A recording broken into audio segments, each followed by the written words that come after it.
Each morning, we rise into a world that pulls us in 1,000 directions. We wake to headlines, expectations, pressure, and unpredictability. For thousands of years, Stoic philosophy has offered a way not to escape the chaos, but to walk through it, steady and unshaken. Today, you'll walk through an ordinary day, armed with 9 Stoic truths. 9 things to tell yourself every day. Not as empty affirmations, but as tested tools. Tools to build calm, resilience, and wisdom. Before we get started, kindly hit that like button and subscribe to the channel. Let's begin. I control how I respond, nothing else. You check your phone, there's a passive-aggressive email, or maybe you're stuck in traffic, a coworker is short with you. These moments feel unfair, but then you stop and tell yourself, I don't control what happens. I only control how I respond.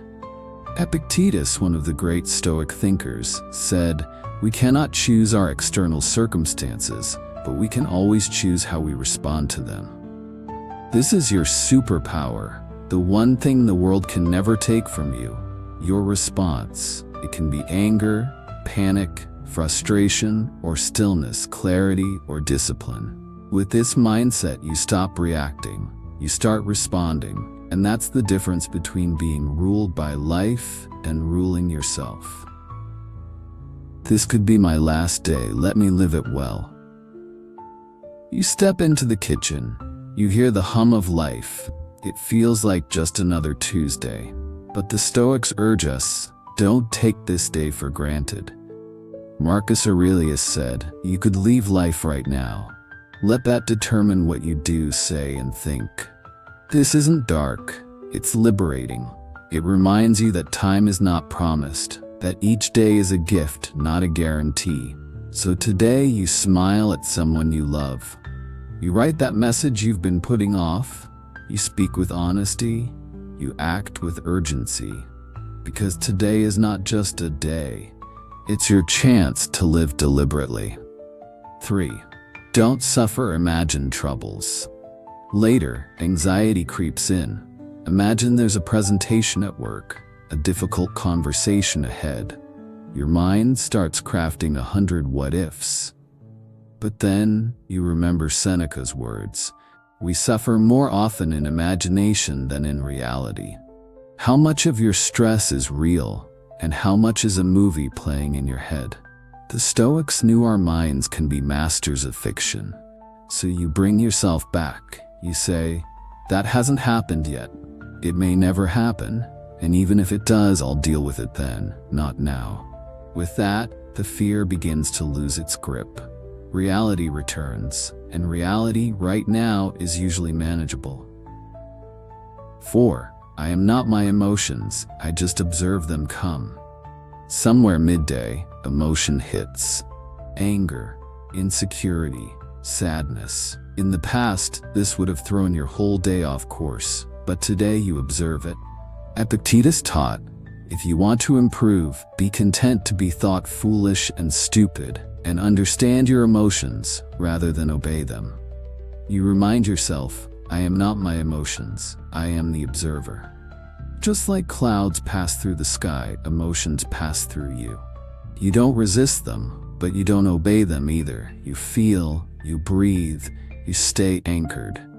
And that's what Stoicism is. Not numbness, but non-attachment. Not suppression, but self-awareness. Focus on what I can do now.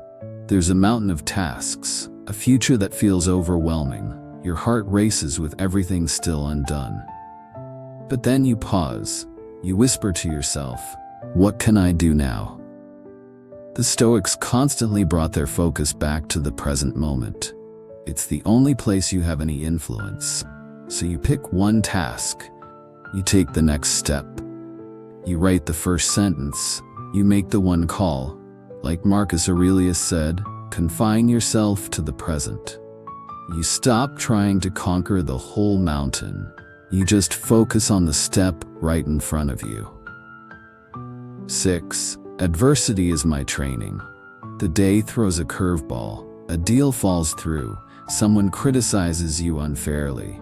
For a second, you feel defeated, but then you remember, adversity is my training.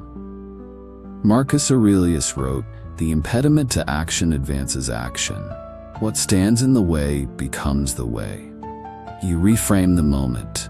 This is not punishment, it's practice. This is your weight room for character. You show up stronger, not because the day was easy, but because you chose to treat hardship as a teacher. Let virtue, not ego, guide me. Someone else gets the credit, or maybe you're tempted to exaggerate your wins, to defend yourself unnecessarily, but you stop. You ask, is this about ego or virtue? The Stoics believe that the only true good is virtue, wisdom, courage, temperance, justice. So you let go of proving. You choose to be good rather than look good. Ego is loud, but virtue, quiet and unforgettable. People may behave badly, but I don't have to. Someone cuts you off, speaks sharply, makes assumptions.